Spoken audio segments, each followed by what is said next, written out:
Buenas tardes, bienvenidos al coloquio del ICA. En esta ocasión tendremos la presentación del grupo académico Catálisis y Procesos de Superficie.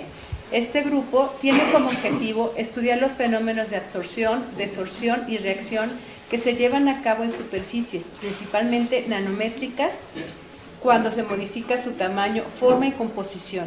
Estos estudios están enfocados en proponer soluciones a problemas ambientales, principalmente los relacionados con la contaminación del agua y del aire, así como a problemas relacionados con la producción de combustibles limpios y sustentables. Durante la presentación del grupo se abordarán sus principales líneas de investigación y desarrollo. Se explicará el tipo de materiales nanométricos en los que se interesa y sus aplicaciones, así como las colaboraciones tanto nacionales como internacionales en las que participan sus integrantes. Adelante. Bueno, pues muy buenas tardes. Voy a empezar yo. Voy a hacer una presentación general del grupo. Les voy a hablar de las líneas de investigación en las que estoy más involucrado y después mis colegas van a continuar. Entonces, bueno, el grupo está integrado, como se dice ahí, bueno, estos son los que vamos a exponer. El grupo está integrado por 2 investigadores, 2 técnicos académicos. Tenemos 2 postdoctorantes que están vigentes actualmente, que son el doctor Juan Carlos Medina y el doctor Roberto Camposeco, y 2 más que terminaron en el verano recientemente. Tenemos 8 tesistas de doctorado, u 8 tesis de doctorado en proceso, 8 de maestría, 10 de licenciatura y 3 estudiantes realizando estancias en el grupo. Bueno, ya nos dijo de manera general Beatriz, muchas gracias, el objetivo del grupo, que es justamente estudiar fenómenos de absorción, desorción, fenómenos de reacción en superficies. Y ahorita voy a hablar, bueno, en un momentito voy a hablar un poquito más de por qué nos interesa eso, sobre todo en las superficies nanométricas, y nos interesa conocer qué pasa cuando se modifica el tamaño, la morfología, la composición de la superficie. Y los estudios están enfocados a proponer soluciones en problemas ambientales, principalmente los relacionados con la contaminación del agua y del aire, pero también lo que se llama energías limpias, aunque nosotros incidimos solo en una, que es la producción del hidrógeno. El hidrógeno, como saben, pues es una de las fuentes de energía alternativas, porque el hidrógeno se puede producir a partir de la molécula de agua. Entonces, pues estas son las líneas de investigación y desarrollo. Voy a saltarme las primeras, porque ahorita voy a hablar en más detalle de ellas. Estamos interesados también en el depósito por métodos en fase líquida de nanopartículas multimetálicas sobre óxidos, en la síntesis de los óxidos y en la valoración de materiales absorbentes derivados de la cáscara de arroz. Y también lo que se dice ahí arriba, que se ilustra mejor aquí, en varias reacciones catalíticas y sobre todo en catálisis heterogénea, porque en catálisis hay la catálisis homogénea, que es en una fase, la heterogénea, que puede ser en al menos 2 o más, y la enzimática. Nosotros estamos interesados en la catálisis heterogénea, en donde hay más de una fase. Entonces, pues nos interesamos en reacciones de abatimiento de la contaminación del aire, básicamente las que se dan en los mofles catalíticos, aunque nuestro objetivo no es diseñar mofles catalíticos, pero sí en esas reacciones, incluida la combustión del hollín. También estamos interesados en reacciones de producción y purificación de hidrógeno a partir de diferentes compuestos, entre ellos el agua. Ese hidrógeno luego se utilizaría para una celda o pila de combustible para generar energía eléctrica, aunque nosotros tampoco trabajamos en celdas de combustible, trabajamos en las reacciones para generar el hidrógeno que se requeriría en la celda de combustible, en reacciones de degradación y mineralización de contaminantes orgánicos y en la absorción de contaminantes en materiales porosos. ¿Cuáles serían los principales materiales en los que nos interesamos? Pues cada vez van siendo más.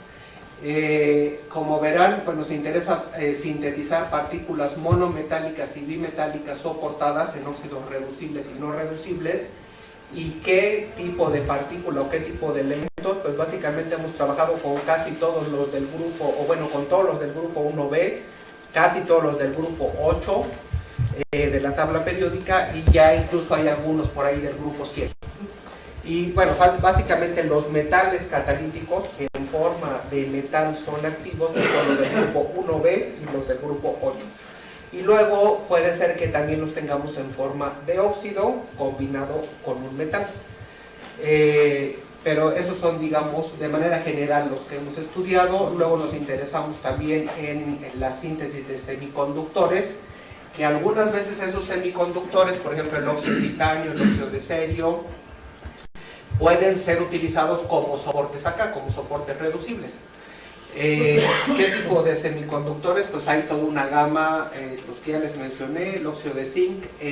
Juan Carlos ha estado trabajando mucho últimamente en diferentes compuestos que contienen bismuto, incluidos algunos calcogenuros de no necesariamente bismuto, de estaño, óxido de plata, que nosotros lo utilizamos para otros fines en catálisis homogénea. Aquí lo que les tengo que decir es que también dentro de la catálisis heterogénea hay divisiones, porque hay quien le llama a la catálisis que se hace, por ejemplo, la que nosotros hacemos en gases en presencia de la oscuridad, catálisis térmica, donde la energía se toma a través del calor, mientras que la energía que se requiere para hacer algo que ahorita les voy a explicar en el material se puede tomar a través de la luz.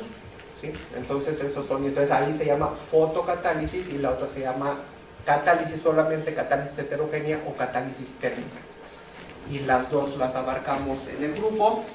Luego pues también estamos interesados en el estudio de materiales silicios derivados de la cáscara de arroz y en las zeolitas sintéticas. Bueno, además el grupo es responsable del Laboratorio Universitario de Nanotecnología Ambiental. Como ustedes saben, los laboratorios universitarios operan bajo un esquema de laboratorios abiertos a otras entidades de la universidad, a otras entidades del país o incluso entidades del extranjero. Esos laboratorios cobran por el servicio y sobre todo son costos de el mantenimiento de los equipos, porque normalmente los equipos tienen costos de mantenimiento que son muy elevados. Entonces esa es la razón por la que hay un cobro por los servicios, pero se trata de optimizar el uso de la infraestructura de la universidad, que no cada investigador quiera tener sus propios equipos, porque pues, si no, no podemos acabar, o no acabamos nunca, ¿no? Básicamente los servicios que ofrecemos en el laboratorio universitario, que no voy a hablar mucho en este momento, son servicios de determinación de propiedades texturales, que sería área específica, porosidad, volumen de poro, medición o determinación de carbono orgánico y de carbono inorgánico también, y determinación de algunos compuestos a través de cromatografía, sobre todo cromatografía de líquidos, y eventualmente desarrollo de los métodos de análisis. ¿Sí?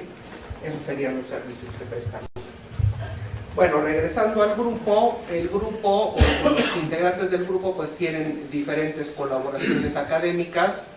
Hay algunas colaboraciones que son de más largo aliento y ya tienen más de una década, hay otras que son más recientes, pero como verán, pues colaboramos con entidades de la UNAM, aquí están señaladas, varias de la UNAM, varias del país, pues la Universidad Autónoma de Nuevo León, la Autónoma Metropolitana, el ININ, el IPICIT y el Politécnico Nacional, el CINVESTAP. Y también tenemos algunas colaboraciones con el extranjero, básicamente con el Instituto de Catálisis de la Academia de Ciencias de Bulgaria, el Laboratorio de Reactividad de Superficie, que antes era de la Universidad París 6, pero ahora ya se llama otra vez Sorbona, esta otra vez es la Universidad de la Sorbona, y del CNRS francés, el Instituto de Desarrollo Tecnológico para la Industria Química de la Universidad Nacional del Litoral,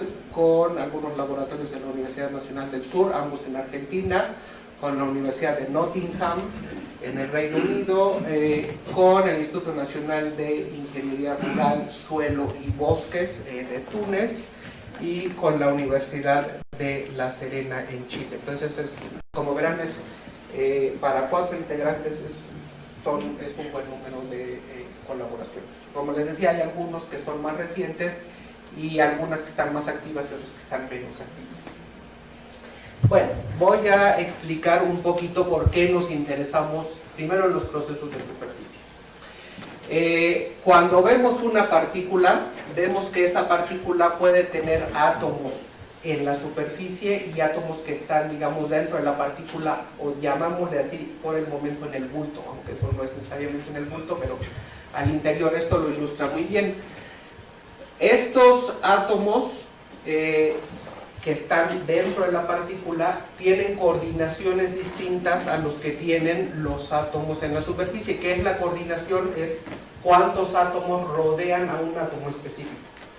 Entonces, en una partícula de oro que tiene una estructura cristalina conocida, si tomamos un átomo al interior de la partícula de oro, va a estar rodeado por otros 12 átomos. Pero si vemos los átomos en la superficie, dependiendo de si están en una cara, en un borde o en una esquina, la coordinación va a ser distinta a la que tienen dentro de la partícula, y eso les da propiedades que son distintas a las que tendría el átomo dentro o en el bulto, digamos, cuando lo tuviéramos en forma de millones de átomos, ¿no? Entonces, pero cada uno, por ejemplo, las caras tienen ciertas propiedades, los bordes tienen otros, y las esquinas incluso otros, y incluso hay diferentes caras que pueden tener diferentes propiedades precisamente por el número de átomos que rodean a esos diferentes átomos, y de ahí pueden surgir desde propiedades catalíticas, propiedades de absorción, de desorción y otras. Hay muchas propiedades que pueden variar en función del tipo de átomo de superficie que tenemos, y evidentemente cuando disminuimos el tamaño, lo que observamos es que tenemos cada vez más y más átomos de superficie, y puede llegar un momento en que partículas pequeñas tengan prácticamente solo átomos de superficie, ¿sí? Y entonces, modulando el tamaño, la forma de las partículas, incluso la composición, nosotros podemos modular las propiedades catalíticas o de absorción-desorción de esos materiales.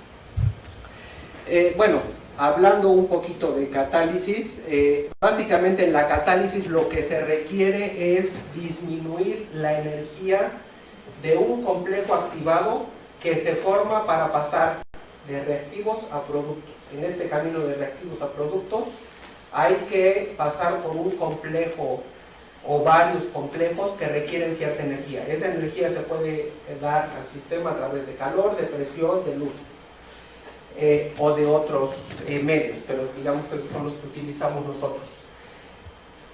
Evidentemente, cuando se habla de un proceso industrial, pues uno quisiera llevar a cabo los procesos a temperatura ambiente o lo más cercano al ambiente, porque calentar o tener alta presión o incluso irradiar con luz, y es luz de una lámpara, pues cuesta, ¿no? Entonces, es lo que se pretendería. En los procesos catalíticos, básicamente lo que se hace es disminuir, de alguna manera, por un proceso que ahorita les voy a explicar, disminuir la energía que se requiere para formar el complejo activado, que es el intermediario para pasar a los productos. Y básicamente los procesos catalíticos casi siempre, aunque no siempre, son procesos de menor energía, pero son procesos más largos que el proceso no catalizado.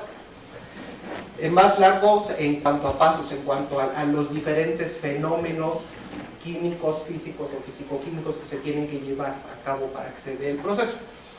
Entonces, aquí está un ejemplo de una reacción catalizada, es una hidrogenación, la hidrogenación del eteno. Entonces, estos son los pasos típicos para llevar a cabo un proceso de catálisis. Puede haber más, pero necesitamos un proceso de absorción.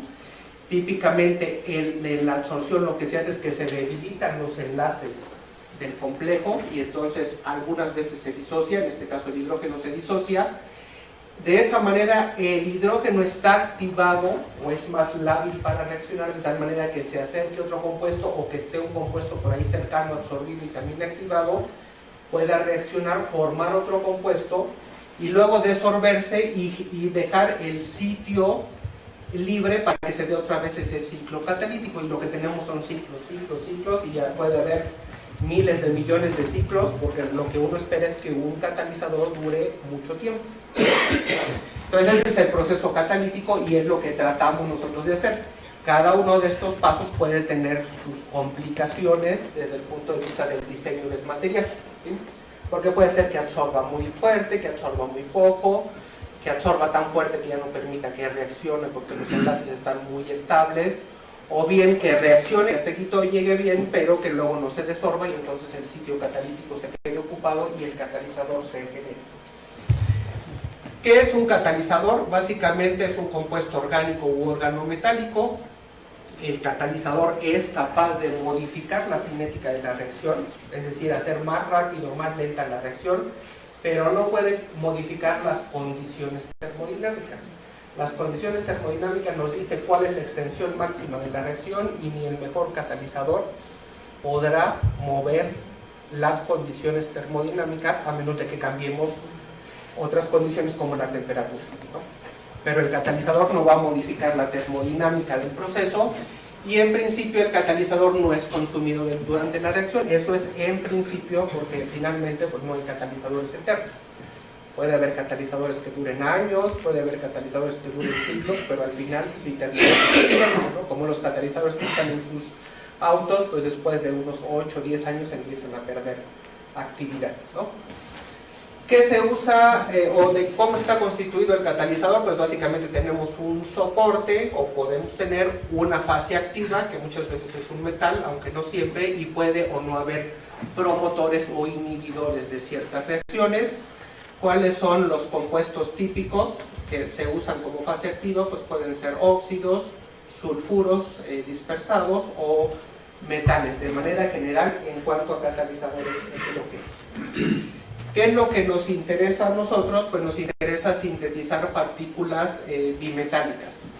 ¿Por qué? Porque normalmente las combinaciones bimetálicas pueden generar, o se ha visto que pueden modificar las propiedades físico-químicas y por tanto tener propiedades catalíticas distintas que muchas veces si se selecciona adecuadamente la pareja de metales pueden ser propiedades que incluso sean mayores a las de las contrapartes monometálicas, o sea que se presenten efectos sinérgicos, y eso es debido a que se pueden modificar las propiedades geométricas, es decir, el arreglo de los átomos, o bien las propiedades electrónicas, qué tanta carga se transfieren los metales entre sí, y eso nos ayuda a que cambien las propiedades de absorción, de reacción, de disociación. Entonces podemos modificar las propiedades catalíticas, hacer los catalizadores más activos, más selectivos, más estables. Y la combinación de dos o más metales es muy interesante desde el punto de vista estructural y desde luego catalítico, porque se pueden formar diferentes estructuras y es en lo que nos interesamos. Una vez que combinamos los dos metales, que se forma una estructura núcleo-coraza, se forma una aleación, se forma fases separadas, es decir, segregados pero con interacción entre los dos metales, y además cómo migra un metal u otro a la superficie, y eso nos va a dar características muy específicas en los procesos catalíticos, y entonces es en lo que nos interesamos en estudiar. Para la síntesis de esos materiales pues usamos un método que desarrollamos o que pusimos a punto hace ya varios años, que se llama el método de depósito de precipitación con urea, lo pusimos a punto para el oro, y que es un método que da muy buenos resultados y que lo seguimos utilizando. Algunas veces también usamos absorciones iónicas de algunos complejos. Después de un tratamiento térmico del material se obtienen las partículas o las partículas metálicas o las partículas de óxidos metálicos, que son los catalizadores. Para preparar sobre todo los óxidos metálicos pues utilizamos diferentes diferentes métodos: el método Sorgel, el hidrotermal, la precipitación o coprecipitación, y algunas veces también la mecanosíntesis. Y lo que obtenemos con esos métodos es un polvo que, si observamos al microscopio electrónico, vemos que tiene partículas pequeñas como estas, que son nanométricas, y sobre esas partículas hay otras más pequeñitas que se ven así como pequitas. Esas son las nanopartículas metálicas soportadas sobre un óxido que también es nanométrico. Y luego, si lo vemos con mayor resolución, pues vemos todos estos defectos, estas estructuras que es el oro sobre el óxido de titanio, y esos son los sitios donde puede llegar a absorberse los reactivos para reaccionar, luego desorberse y estar haciendo esos procesos catalíticos. ¿En qué tipo de reacciones nos interesamos para el abatimiento de la contaminación del aire? Básicamente la oxidación de monóxido de carbono, la oxidación de compuestos orgánicos volátiles, algunos que podemos analizar aquí en el laboratorio y otros que hacemos en colaboración con otros grupos. Los orgánicos volátiles son más de 1000, y entonces estudiamos algunos que se consideran moléculas modelo, ¿no? Estamos también estudiando la combustión del hollín, que ahí es un reto diferente porque es una reacción sólido-sólido, tenemos dos sólidos. Y el hollín, ¿por qué nos interesa? Pues porque se emite en los motores catalíticos, en los motores, y pues ustedes vieron la contingencia que tuvimos hace algunos meses por partículas suspendidas, era un montón de hollín, ¿no? Entonces, si eso lo podemos recircular a través de un dispositivo, podría estar limpiando el aire. Eso se puede poner desde el radiador de los autos, en un dispositivo, en espacio cerrado, donde lo único que hay que hacer es poner el catalizador con un arreglo adecuado y que se esté circulando el aire y se estaría purificando. Estamos interesados también en la inactivación de bacterias utilizando estos materiales, aunque es algo más incipiente. En cuanto a la producción y purificación de hidrógeno, pues básicamente ahí la idea es tener el fotocatalizador, que es el material que les presenté, el agua, e irradiar de alguna manera el agua con el fotocatalizador, y se sabe que se puede romper la molécula de agua y producir hidrógeno, ¿sí? El hidrógeno que se produce a través de un medio fotocatalítico, el semiconductor, que en este caso sería el óxido de titanio, se irradia con luz. Puede ser ultravioleta, visible, dependiendo del tipo de semiconductor. Se separa el par electrón hueco y podemos llevar a cabo reacciones de reducción o de oxidación, dependiendo si trabajamos con el electrón o con el hueco.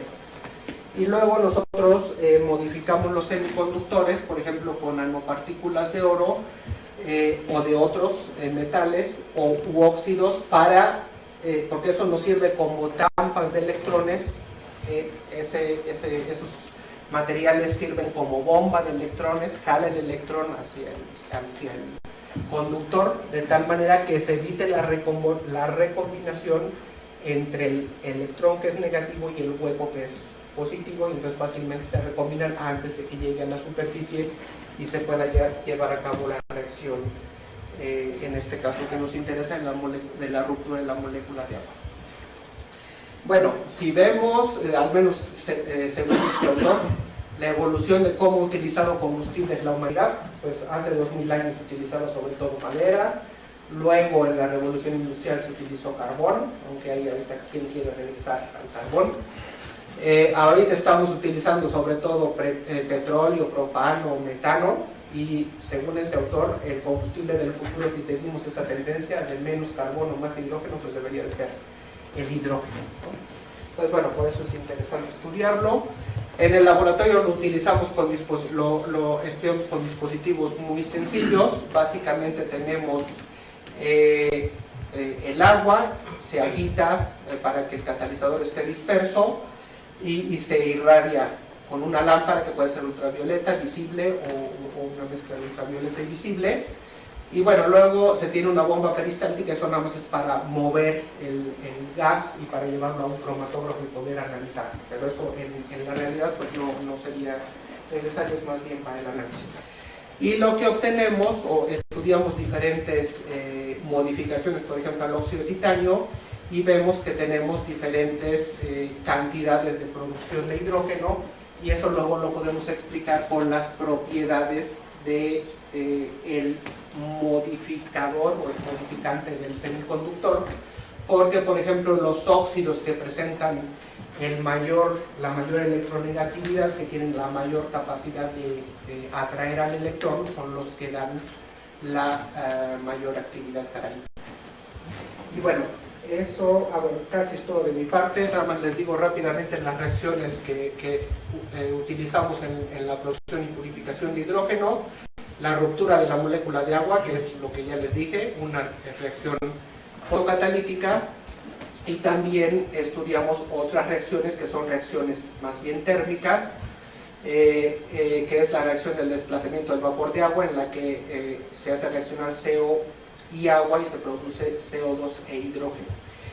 Y la oxidación selectiva de CO en presencia de hidrógeno, donde se tiene CO más hidrógeno más oxígeno, y lo que se quiere es que solo se oxide el CO pero no se oxide el hidrógeno a agua, que eso es fácil que ocurra, pero a través de materiales adecuados, de procesos catalíticos adecuados, evitamos que se dé esta oxidación y el hidrógeno, que es el combustible, se mantenga. Tenemos algunos proyectos, bueno, esos son los proyectos en los que yo soy actualmente responsable. Un proyecto de atención a problemas nacionales de CONACYT, uno de ciencia básica, que está por comenzar, esperemos que ya nos depositen el dinero, y un proyecto para... Bueno, eso sería todo de mi parte. Ahora le daría la palabra a Norma para que nos explique la parte de absorción de contaminantes en materiales porosos.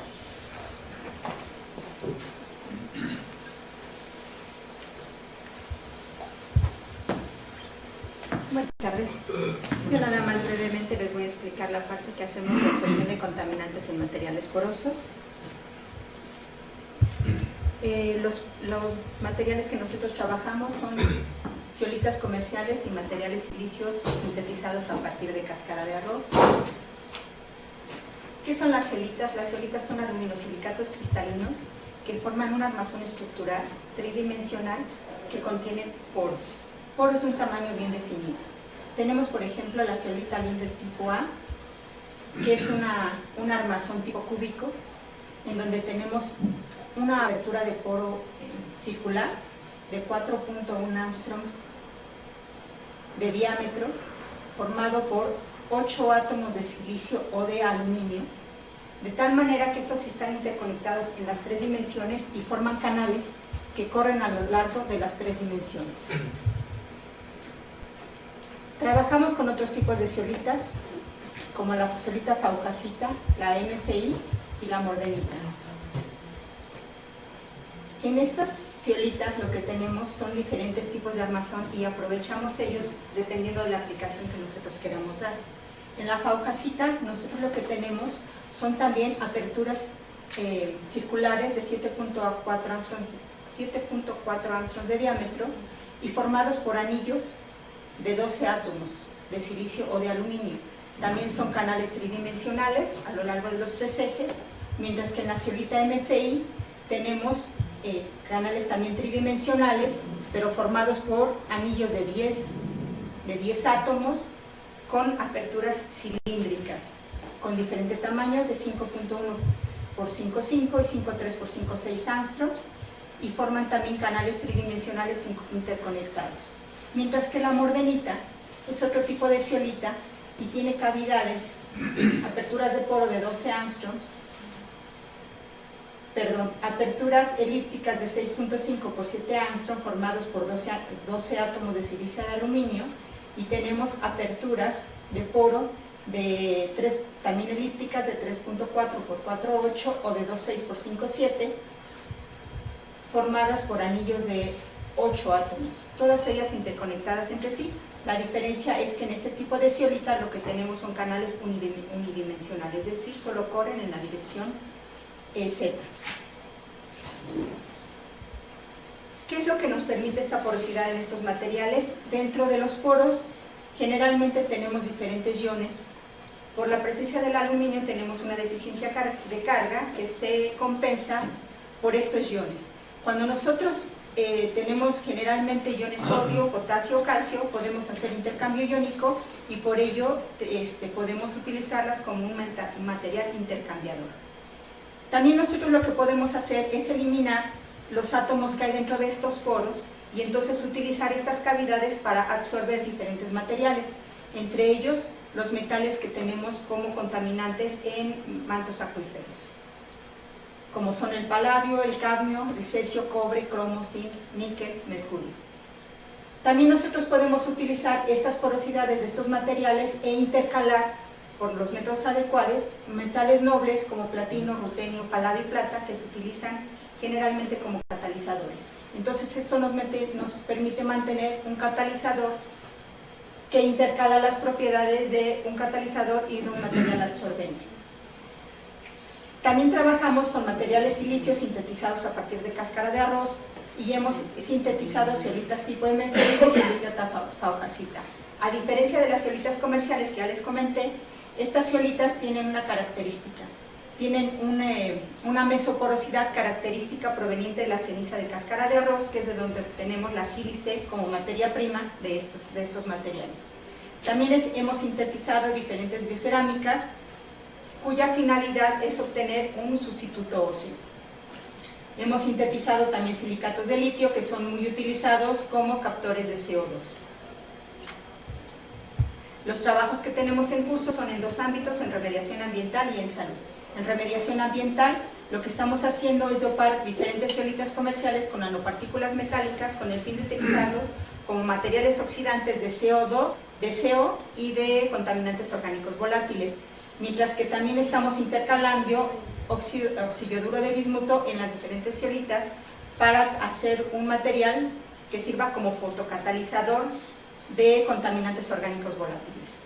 Mientras que en el área de salud continuamos trabajando con la biocerámica como sustituto óseo y lo que estamos actualmente haciendo es trabajar este material a diferentes temperaturas para desarrollar diferentes fases cristalinas y determinar cuál es la fase cristalina óptima para poderse utilizar como sustituto óseo.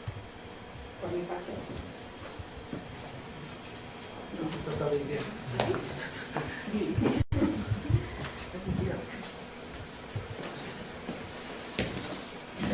Buenas tardes a todos. Yo soy técnico académico y bueno, mi trabajo principalmente es el de proporcionar apoyo y asesoramiento técnico a los alumnos de los diferentes grados académicos que llegan al grupo. Esto es chicos que vienen a hacer servicio social, a hacer alguna tesis de licenciatura, maestría, doctorado.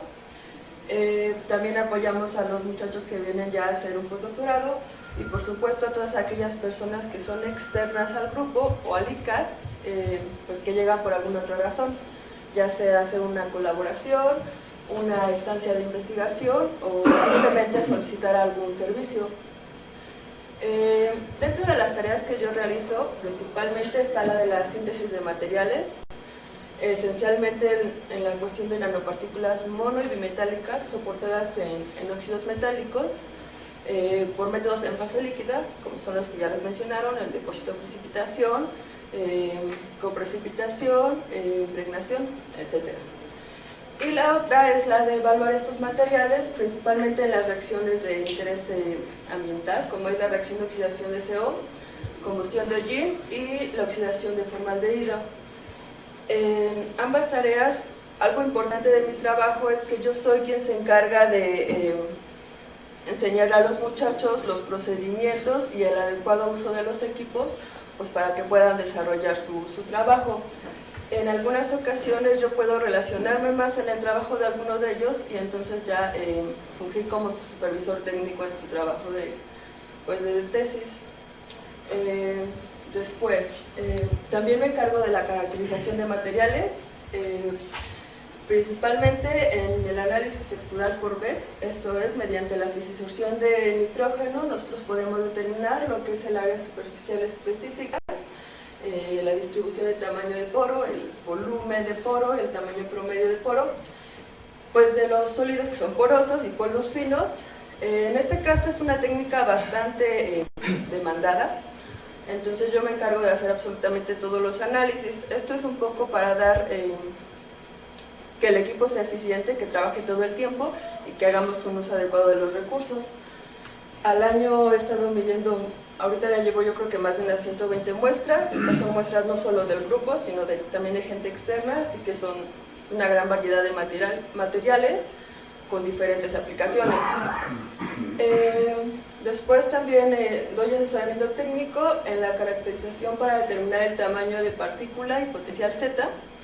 Esto es mediante la técnica de dispersión de luz dinámica, haciendo uso de un equipo que es el Nano ZS90. Este equipo nos permite medir en soluciones coloidales el tamaño de partícula cuando tenemos o están en un rango que va de 1 nanómetro a 3 micras, y determinar potencial Z cuando las partículas en solución miden de 5 a 10 micras. Esta técnica creo que es más solicitada por gente externa al grupo, pues para determinar la homogeneidad de esos sistemas y mediante la determinación del potencial Z, pues saber qué tan estables son. Y bueno, muchos de los materiales que nosotros manejamos en el laboratorio hay que caracterizarlos por reducción a temperatura programada. Esto es para determinar las especies que son reducibles y a qué temperatura se reducen.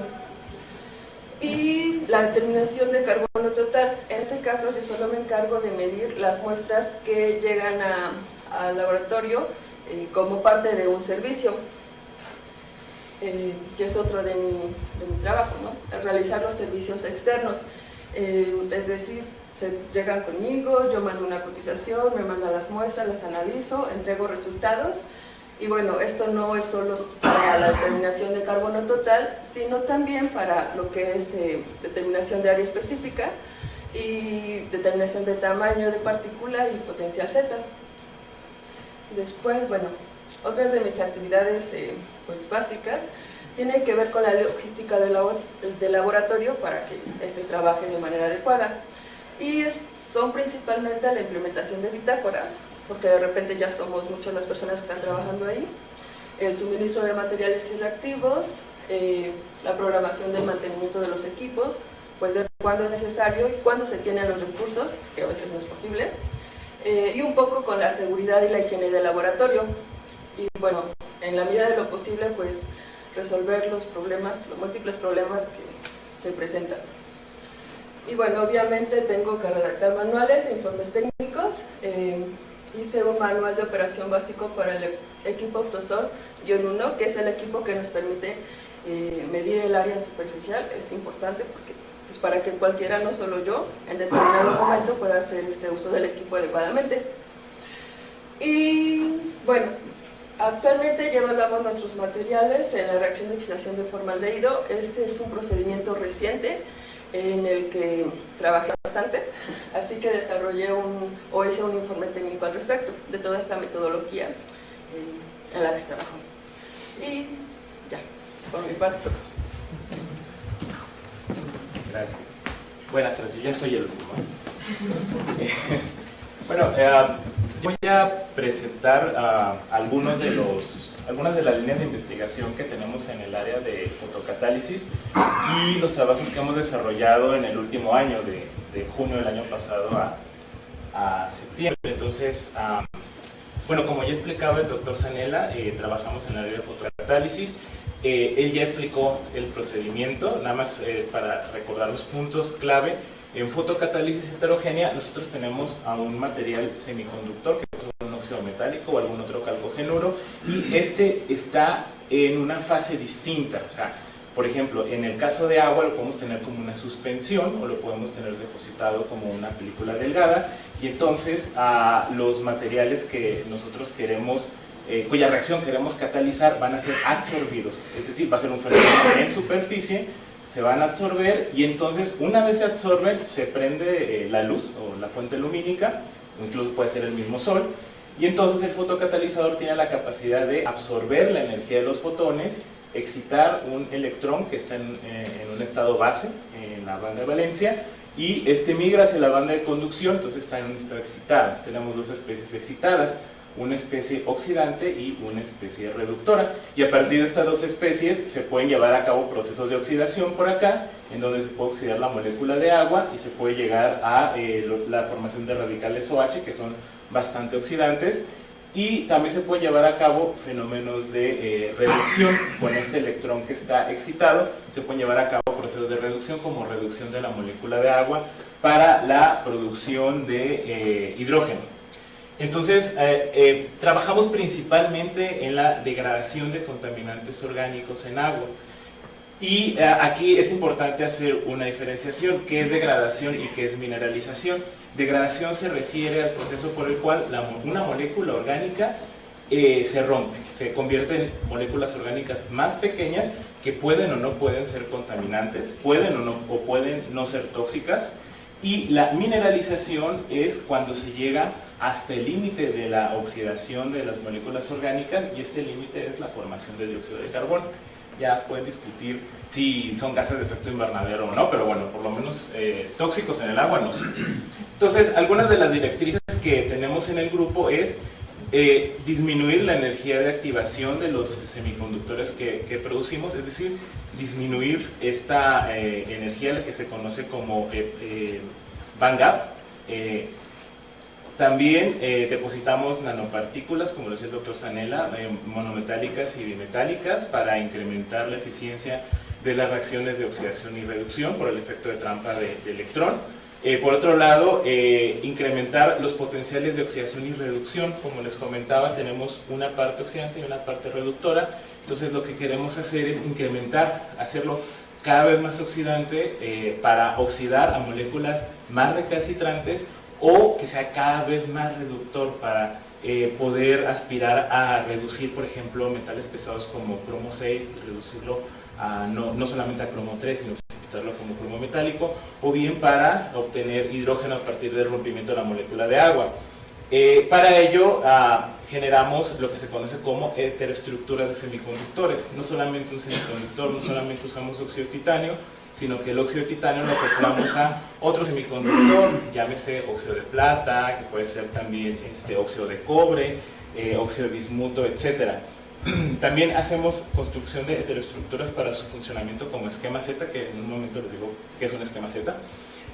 Formación de homoestructuras, así como existen heteroestructuras, también existen homoestructuras de óxidos metálicos, y esto es cuando lo que pareciera ser el mismo óxido con los mismos átomos, pero que tienen una composición atómica diferente, y esto se ve mucho en el caso de los oxialuros de bismuto, que también vamos a ver un poquito más adelante. Y finalmente el escalamiento. Tratamos de hacer escalamiento del proceso de fotocatálisis, no solamente dejarlo en el laboratorio, sino llevarlo al mundo real, ¿no? Bueno, también el laboratorio es real. Llevarlo a una escala no ideal, sería la palabra. Entonces, para ello, medimos la eficiencia fotocatalítica de nuestros materiales semiconductores en algo que no sea agua pura. Normalmente, en la mayoría de los artículos científicos, lo que se hace es, bueno, sintetizo mi material por alguna técnica muy sofisticada o muy fácil de hacer, lo pruebo en agua pura, en condiciones ideales de laboratorio, y listo, ya está, publico mi artículo. Pero bueno, nosotros lo que queremos hacer es tratar de purificar, por ejemplo, agua de lluvia, agua de la llave, en el mejor de los casos, efluentes de plantas de tratamiento de agua residual. Y también aspiramos a la construcción de reactores en continuo a escala de microplanta.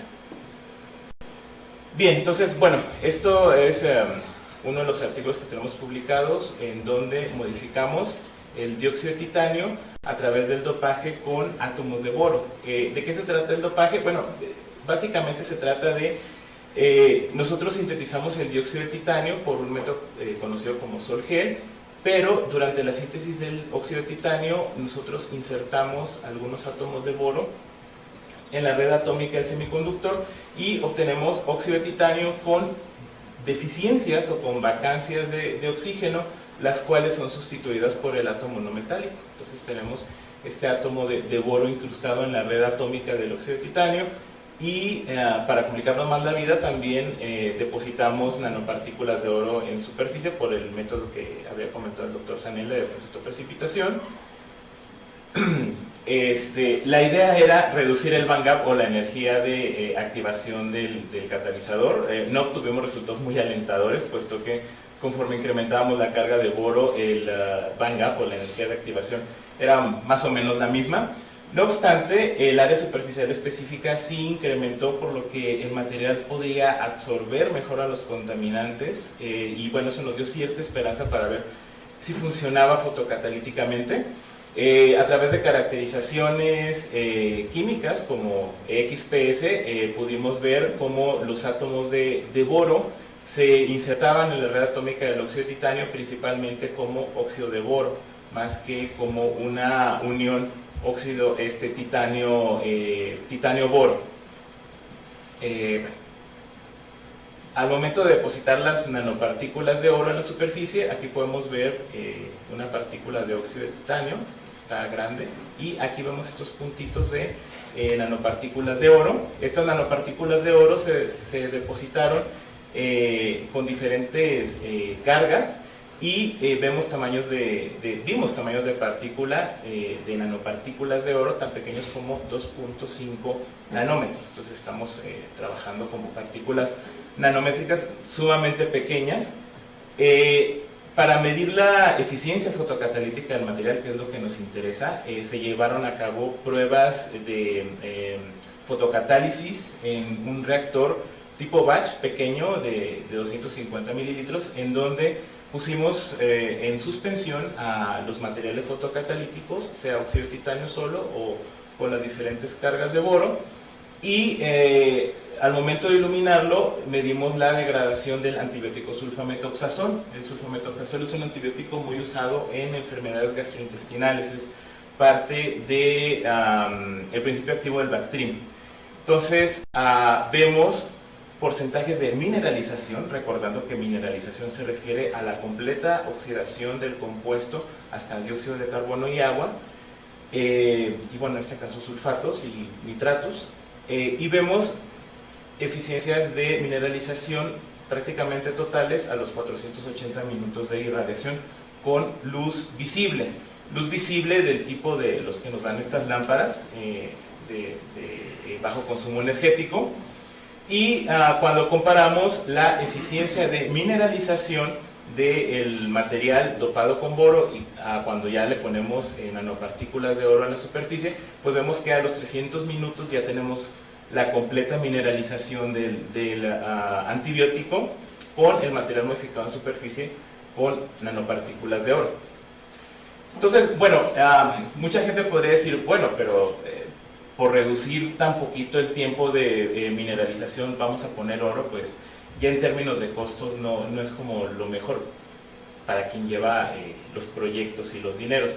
Entonces medimos con la infraestructura que tenemos en el Luna, principalmente el cromatógrafo de líquidos acoplado a espectrometría de masas, medimos cuáles son los subproductos de degradación, es decir, ¿qué pasa cuando no mineralizamos, cuando solamente degradamos? ¿Qué estamos obteniendo?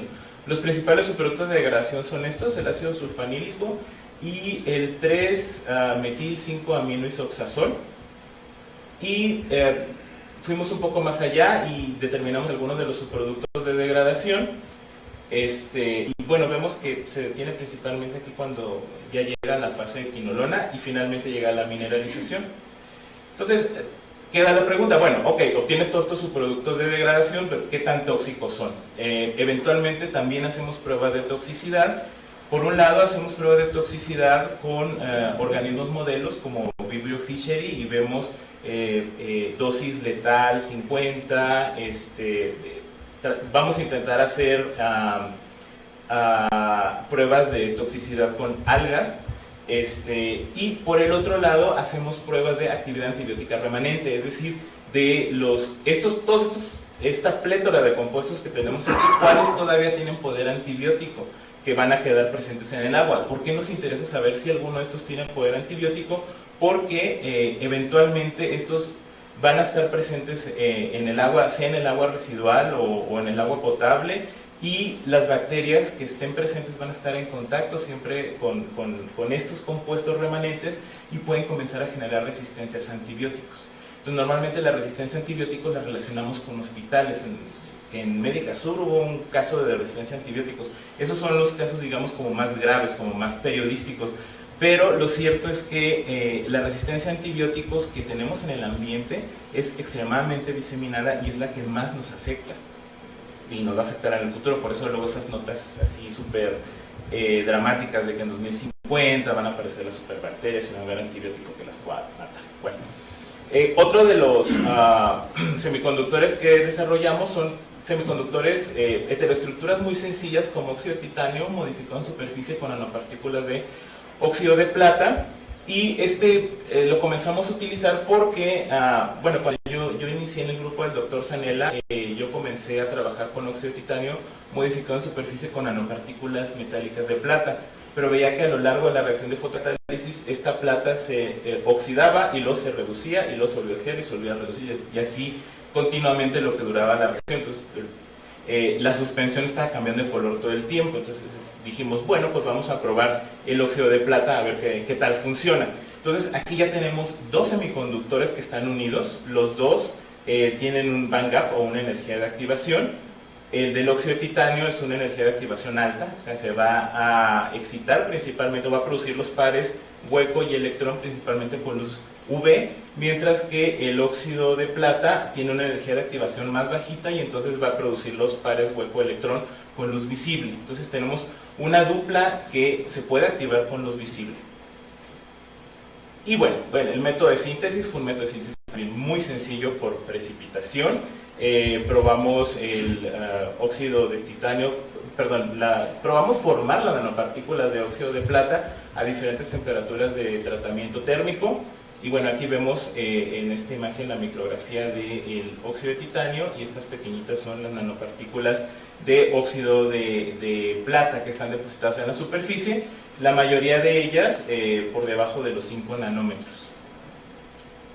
Bueno, estas son caracterizaciones químicas que me parece interesante compartirles, porque vemos que el óxido de... Bueno, a mí me parece muy interesante porque el óxido de plata no solamente lo podemos tener en esta forma como Ag2O, sino que también lo podemos tener como una especie de peróxido de plata, y podemos tener otras especies de plata como plata 3+, o plata 4+, que yo la verdad hasta ese entonces no tenía ni idea que podían coexistir.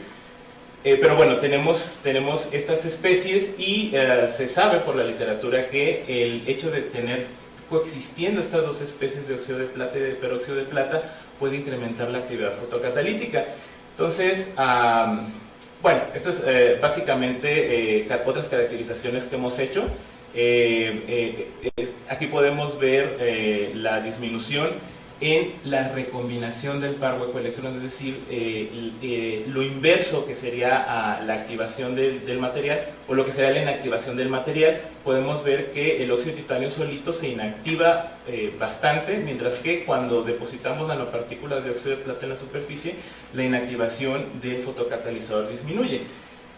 Por otro lado, hicimos pruebas de caracterización electroquímica, en donde determinamos el tipo de semiconductor, y entonces estamos viendo por las caracterizaciones que tenemos un material que supuestamente va a funcionar muy bien como fotocatalizador, que va a tener muy poca inactivación. Entonces, bueno, vamos a probarlo con una molécula que sea bien salvaje. Elegimos esta molécula que se ve que es bastante estable. Este es diopromida, es un medio de contraste de rayos X. Entonces es una molécula que está diseñada para que nos la inyecten y que pase por nuestro torrente sanguíneo, y el hígado no siga ningún proceso metabólico en el hígado. Entonces es una molécula hiperestable, que en sistemas de tratamiento de agua residual su reducción es cercana, su remoción, perdón, es cercana a cero. No se diga en los sistemas de potabilización. Y entonces, bueno, vamos a probar qué pasa en fotocatálisis con estos materiales. Probamos diferentes cargas de óxido de plata depositados sobre el óxido de titanio y medimos la mineralización, recordando que mineralización es la conversión de esto en dióxido de carbono y pues nitratos, bueno, y yodo. Entonces vemos tasas de mineralización tan altas como el 90% para una carga de 1.15% en peso de óxido de plata.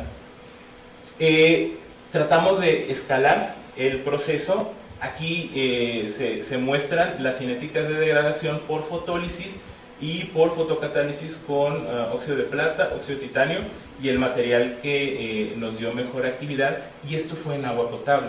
Entonces, estas son lo que se conoce como condiciones ambientalmente relevantes. Agua potable, concentraciones bien bajitas del contaminante, tan bajas como 30 microgramos por litro, porque bueno, las podemos medir con los equipos que tenemos, con el cromatógrafo de líquidos, con espectrometría de masas, y vemos que también hay una, bueno, aquí medimos mineralización, ¿cierto? Vemos que hay una mineralización cercana al 50%. También, como mencionaba el doctor Zanella, es importante ver que el catalizador funcione durante varios ciclos de reacción. Entonces probamos varios ciclos de reacción en las mismas condiciones, agua de la llave, concentraciones muy bajitas, y vemos que el material sigue funcionando a lo largo de varios ciclos. De hecho, en el tercer ciclo vemos que hasta funciona un poquito mejor. Ahora sí, con el cromatógrafo de líquidos acoplados a espectrometría de masas, pudimos evaluar qué subproductos de degradación estamos obteniendo. O sea, no estamos obteniendo la completa mineralización del compuesto, pero ¿qué sí estamos obteniendo? Bueno, estamos obteniendo estas especies que son bastante estables, anillos de 7 átomos, y estos son extremadamente difíciles de oxidar. Entonces, una vez el catalizador es capaz de oxidar especies tan estables como estas, entonces ya la mineralización llega muy rápidamente. También se hacen pruebas de toxicidad para evaluar la toxicidad de estos subproductos de degradación. Y bueno, la parte de los esquemas Z, sintetizamos un esquema Z basado en wolframato de bismuto con nanopartículas de plata en superficie, y sobre estas nanopartículas de plata se formó una capa de bromuro de plata para la degradación de ciprofloxacino. Entonces, el método de síntesis también fue un método muy sencillo, que involucró el método solvotermal por un lado, y por el otro lado fotodepósito de nanopartículas de plata en la superficie del wolframato, y luego una precipitación de bromuro. Entonces aquí vemos unas bellísimas micrografías de cómo el wolframato de bismuto tiene esta forma como de coliflor, y en la superficie de estas se depositan las nanopartículas. Bueno, es caracterización química que lo que hace es validar que tenemos todas las especies que decimos tener: el bismuto, el wolframio, la plata, muy importante. Volvemos a tener diferentes especies de plata: plata metálica, peróxido de plata, plata 1+, plata 3+. Bueno, a mí se me hace interesante ver tantas formas de la plata. Entonces, ¿cómo funciona el esquema Z? El esquema Z es básicamente, tenemos el semiconductor del óxido de wolframio con su banda de valencia y su banda de conducción, se depositan las nanopartículas de plata en su superficie, y entonces tenemos banda de valencia, banda de conducción del semiconductor. La plata metálica es un conductor, por lo que solamente tiene una banda de conducción, y a este se acopla el bromuro de plata en la superficie. Entonces tenemos banda de valencia, banda de valencia, banda de conducción, y en medio de estos una banda de conducción. Entonces esto se conoce como un promotor del traslado de electrones. ¿De dónde traslada los electrones? Los va a trasladar de una banda de conducción a otra banda de conducción. Entonces, ¿cómo funciona el esquema Z? El esquema Z, ambos semiconductores se pueden activar en luz visible. Entonces ambos producen el par hueco-electrón. Este mediador de electrones, este facilitador del tránsito de electrones, va a llevar los electrones de esta banda de conducción a esta banda de valencia. Aquí los huecos y los electrones se van a recombinar y nos van a dejar libres a los huecos más oxidantes y a los electrones más reductores. Esto se conoce como esquema Z porque forma una Z, algo muy imaginativo. Y bueno, lo probamos para la degradación y la mineralización de ciprofloxacino en agua de la llave en concentraciones de 30 microgramos por litro. Fotólisis con la sola lámpara, sin el fotocatalizador, pues no le hace ni cosquillas. El wolframato de bismuto tiene cierta tasa de degradación y mineralización. El bromuro de plata es más modesto, mientras que el esquema Z tiene una mayor eficiencia fotocatalítica tanto para la degradación como para la mineralización de ciprofloxacino, y bueno, lo comparamos con el siempre valorado óxido de titanio P25. De la misma manera, vimos algunos de los subproductos de degradación de ciprofloxacino, que es un antibiótico que es de amplio uso para infecciones urinarias, para infecciones de los ojos, y vemos cómo se forman algunos de los subproductos de degradación, y es importante resaltar que esta estructura de aquí es la que se mantiene, que es la quinolona, que es la que le da el poder antibiótico al compuesto, y bueno, eventualmente se rompe y forma dióxido de carbono, nitratos y fluoruro. Entonces aquí están, hago una mención muy rápida de cómo medimos la actividad antibiótica remanente en el agua. Básicamente lo que se hace, nosotros no lo hacemos, lo hace un colega en la FES Iztacala. Básicamente lo que se hace es cultivar en un medio de cultivo una bacteria, en este caso es E. coli, ATCC, y entonces se cultiva la bacteria. Tenemos aquí en la caja Petri, está totalmente colonizada por la bacteria, y se ponen estos pequeños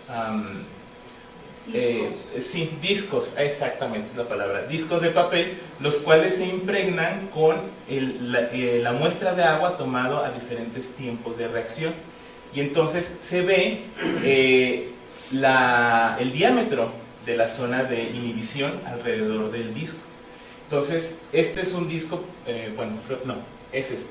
Este es el disco que contiene la muestra de agua que tiene al antibiótico antes de empezar el proceso de fotocatálisis. Este es el disco que contiene la muestra de agua después de 240 minutos del proceso de fotocatálisis. ¿Por qué están acomodados así los sacrodiscos? Escapa de mi comprensión, son cosas que hacen ellos allá. Pero bueno, podemos ver que la actividad antibiótica remanente cesa durante el proceso. Entonces podemos tener degradación sin mineralización y hacer que desaparezca la actividad antibiótica del compuesto que estamos tratando de degradar. Muy rápidamente, otros fotocatalizadores que usamos son los oxialuros de bismuto, que me interesa hablar de ellos porque la verdad es que hemos batallado mucho para obtenerlos. Trabajamos principalmente con el oxiyoduro de bismuto porque es un material que tiene un band gap o una energía de activación muy cortita, es decir, se activa con luz visible, pero también trabajamos con oxibromuro y más recientemente con oxicloruro. Con el oxiyoduro tenemos algo interesante. El oxiyoduro de bismuto es básicamente óxido de bismuto que se dopa o donde se introducen átomos de yodo en su red atómica, y podemos tener diferentes grados de dopaje o de introducción del átomo de yoduro, y podemos tener relaciones bismuto-oxígeno-yodo 1,1,1, 2,5,4, 7,9,3, etcétera. Y entonces cuando nosotros hacemos un acoplamiento de esta estructura con esta otra estructura es cuando tenemos una homoestructura. Entonces lo anterior, óxido de titanio, óxido de plata, era una heteroestructura. Cuando acoplamos dos oxiyoduros de bismuto es una homoestructura. Nosotros hasta ahorita no hemos trabajado con homoestructuras, probablemente el próximo año, pero sí hemos trabajado con microesferas. Estas preciosidades son nuestras microesferas de oxiyoduro de bismuto. Entonces, en este trabajo lo que hicimos fue que sintetizamos diferentes oxiyoduros de bismuto con diferentes cargas de yodo, cada uno de ellos. Medimos los potenciales de banda de conducción, es decir, los potenciales de oxidación, de reducción, perdón, qué tan reductor es el semiconductor cuando se excita. Medimos también qué tan oxidante es el semiconductor cuando se excita, y vemos que conforme decae la carga de yoduro, pues el material se hace más oxidante. Entonces tenemos como que unas por otras, ¿no? Se activa con luz, cada vez con menos luz visible o con luz cada vez de mayor energía, pero tenemos un mayor potencial de oxidación. Entonces, nosotros lo que probamos fue principalmente el oxiyoduro de bismuto con una relación 1,1,1 en forma de microesferas, que no son estas, para la degradación del antibiótico oxitetraciclina. La oxitetraciclina es un antibiótico muy usado para humanos, pero principalmente para ganado bovino y ovino.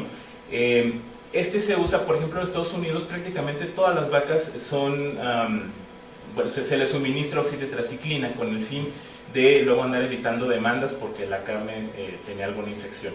Entonces, vemos aquí las cinéticas de degradación por fotólisis, es decir, sin fotocatalizador y con fotocatalizador. fotocatalizador, nuevamente en agua de la llave en concentraciones tan bajas como 30 microgramos por litro.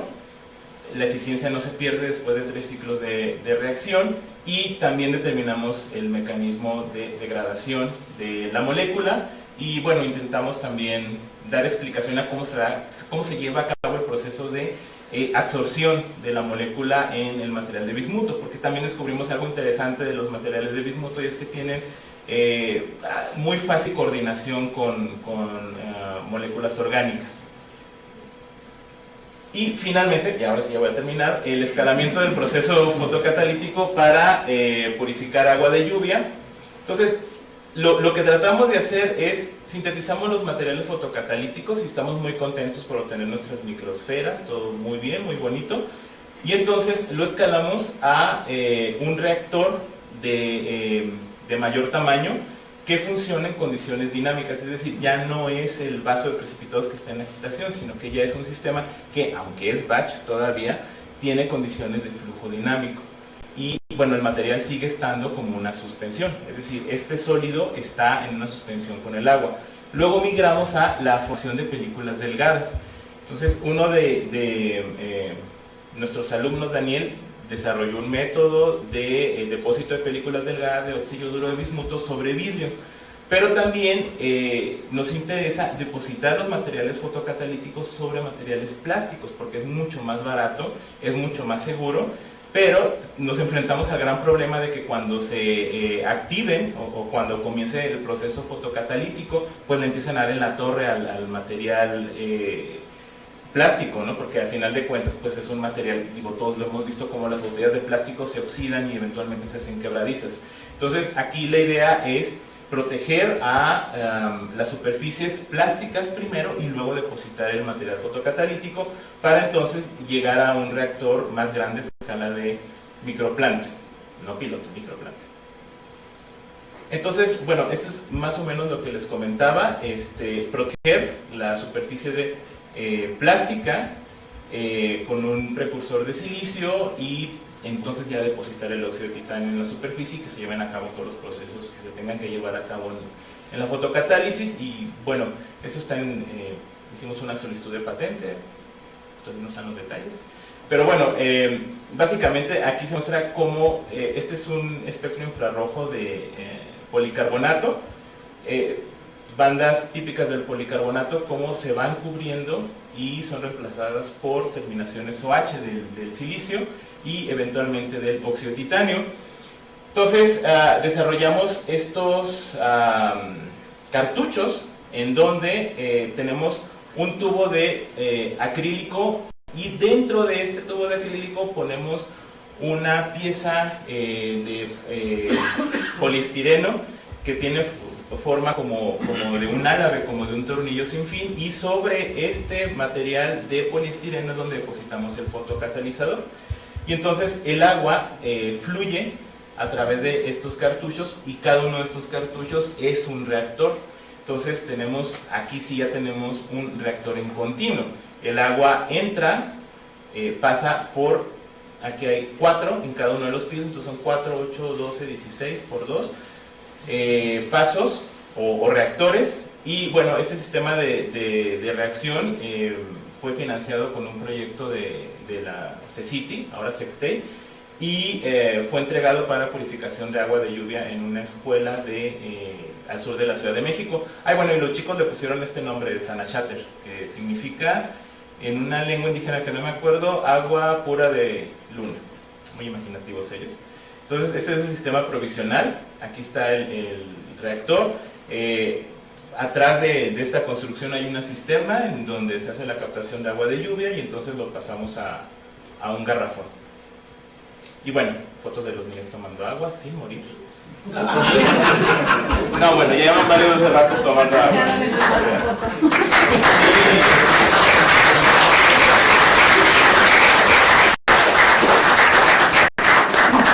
Muchas gracias al grupo de Catálisis. Nos queda tiempo para 1 o 2 preguntas. Adelante. Yo tengo 2, una para Norma y otra para Juan Carlos. La de Norma, estos sustitutos para óseo, o sea, de constitución ósea, ¿qué tan distinto es al método este que están empezando a usar los de manufactura aditiva? O sea, con respecto a este tipo de métodos que están compitiendo ahorita con esto, que son métodos para que puedas poner los osteocitos y que caminen y se haga un hueso sólido. ¿Cómo estaría eso en diferencia a lo que estás haciendo tú? Mira la diferencia. No, yo no sé exactamente qué materiales están usando, pero casi todos los que son de 3D y este tipo de materiales usan polímeros. Sí. Y los polímeros, pues a final de cuentas es un material extraño al cuerpo. Los biocerámicas son materiales que solo tienen carbono, fósforo, nitrógeno, lo que es inherente a los huesos. Entonces lo que tiene este material es que se va absorbiendo por el mismo cuerpo y entonces no contamina y se degrada y forma parte del mismo hueso. Esa es la diferencia. No utiliza ningún material sintético, solo materiales tipo hidroxiapatita que son inherentes del cuerpo. Compatibles aquellos, pero de todos modos. Así es. O sea, podrías usarlo como para hacer esos andamios para que los osteocitos anden ustedes también. De hecho, la ventaja que nosotros tuvimos con esta biocerámica es que tenemos los andamios sin meter polímeros ni meter otro tipo de material. El problema es lograr la fase cristalina idónea para que se optimice el tiempo de mineralización del hueso. Eso es en lo que estamos trabajando. Y lo de Juan Carlos. Estás hablando de que hay muchos componentes que van saliendo de tu reacción. Sí. Que tú vas midiendo toxicidades y no sé cuánto.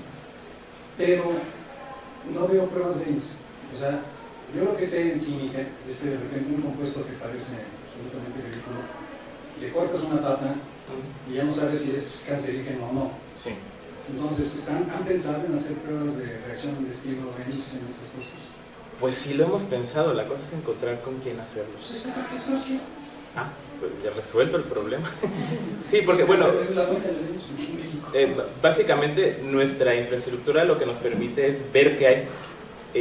Hacemos algunas pruebas de toxicidad, como decía, en colaboración con la FES Iztacala, principalmente hacia ambiente, pero sí podemos hacer ese tipo de pruebas si encontramos con quién.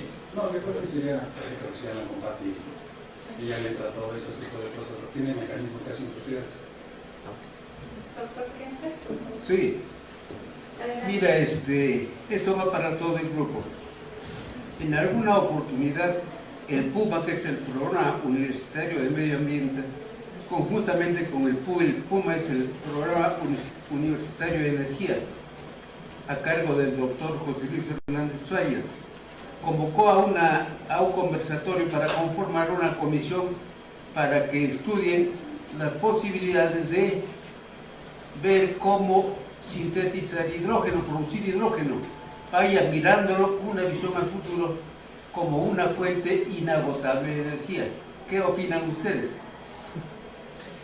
Sí, bueno, yo creo que ahí sí, efectivamente, el hidrógeno es una fuente inagotable de energía. El gran problema es que el agua prefiere estar en forma de agua que en forma de hidrógeno. Entonces, muy fácilmente, o es difícil poder romper la molécula de agua. Entonces, lo que necesitamos es Necesariamente agua potable o Bueno, gas potable. No bueno, podría haber interacciones con el tipo de agua que utilices. Ajá. La situación es la energía que se requiere para la lectura de la molécula de agua. Claro.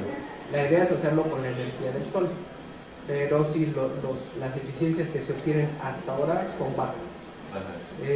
No se han logrado tener las eficiencias que se requeriría para hacer un proceso que sea factible energéticamente y económicamente. Pero bueno, así es la investigación, ¿no? Y bueno, esperamos que en algún momento alguien, que ojalá fuéramos nosotros, encontrar el material idóneo para poder romper fácilmente la molécula de agua. Pero bueno, ese es algo en lo que se está trabajando. Se está trabajando mucho a nivel internacional, pero no se tiene todavía la solución. Todavía no somos capaces de poner agua a nuestros automóviles y que ruede y que con la luz del sol se esté produciendo hidrógeno. Ese sería el ideal o lo que se busca. Pero bueno, cuando Ford inventó el auto tampoco existía. Entonces, no hay que ser pesimistas. Esperemos que en algún momento se logre. Claro. Ok, gracias. Sí, mi pregunta no es tan justa, pero sí tiene que ver con algo más de desarrollo. ¿Cuándo podríamos ver un catalizador con marca Luna o ICAT o algo distinto? Sí, bueno, Sí, ahí también otra vez se requiere mucho trabajo, se requieren equipos mucho mayores o bien plantear hipótesis bien planteadas, pero luego poco de suerte también para que... Porque en realidad las empresas que desarrollan catalizadores son grupos gigantescos que pues, si bien nosotros hacemos cosas cuando... Y finalmente las publicamos, cuando ellos ven algo interesante, mandan a todo el grupo y muy rápidamente lo desarrollan, ¿no? Entonces, hay cuestiones que se hicieron con desarrollos de nanopartículas de oro, que no es que solo yo las haya hecho, las hizo mucha gente del mundo, que ahora ya se están utilizando en núcleos catalíticos y otros, pero pues, así es la ciencia, ¿no? Contribuciones pequeñas de muchas personas para pues, hacerla progresar. Yo creo que el objetivo en este momento nuestro no es tener el catalizador Luna comercializable, ¿no? Más bien los objetivos son otros, son los objetivos de la universidad, que es pues la docencia, la formación de recursos humanos, la investigación, ¿no? Entonces yo creo que estamos lejos todavía de tener el catalizador que podamos vender, aunque sí lo intentamos, estamos haciendo esfuerzos, pero también hay que decir que no es sencillo que un catalizador que funciona muy bien en una reacción o en unas, luego cuando lo llevas a condiciones reales ambientales, puede ser que por todas las interacciones que se dan, porque dado que trabajamos con nanopartículas, son muy reactivas, y así como son muy reactivas para ciertos compuestos que son de nuestro interés, también son reactivas con el azufre, con otros compuestos que hay, con el agua y demás, y también no logramos las estabilidades que se requerían para aplicaciones comerciales, ¿no? Entonces, bueno, estamos lejos, no te voy a decir que estemos a 1 año ni a 2 de tener un catalizador comercial, pero pues seguimos aportando al desarrollo de la ciencia a nivel mundial poniendo pequeños granitos de arena. Gracias. Si ya no hay más preguntas, les damos las gracias.